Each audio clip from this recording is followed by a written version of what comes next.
Chintu TV. बच्चों, channel को subscribe जरूर करें ताकि हम और भी वीडियो आपके लिए बनाते रहें।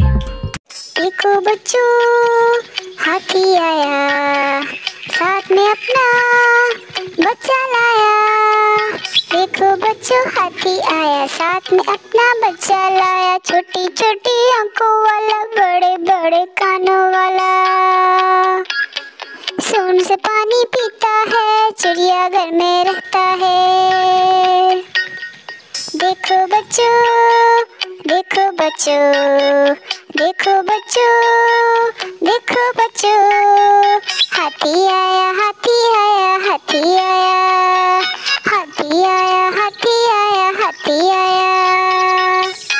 देखो बच्चों, हाथी आया, साथ में अपना बच्चा लाया। देखो बच्चों, हाथी आया, साथ में अपना बच्चा लाया। छोटी छोटी आंखों वाला, बड़े बड़े कानों वाला। सोन से पानी पीता है, चिड़ियाघर में रहता है।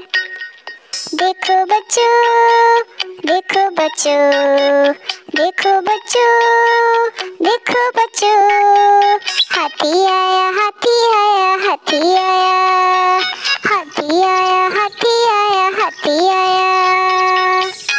देखो बच्चों, हाथी आया, साथ में अपना बच्चा लाया। देखो बच्चों, हाथी आया, साथ में अपना बच्चा लाया। छोटी छोटी आंखों वाला, बड़े बड़े कानों वाला।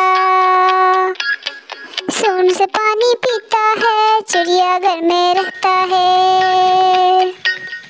देखो बच्चों, देखो बच्चों, देखो बच्चों, देखो बच्चों, हाथी आया, हाथी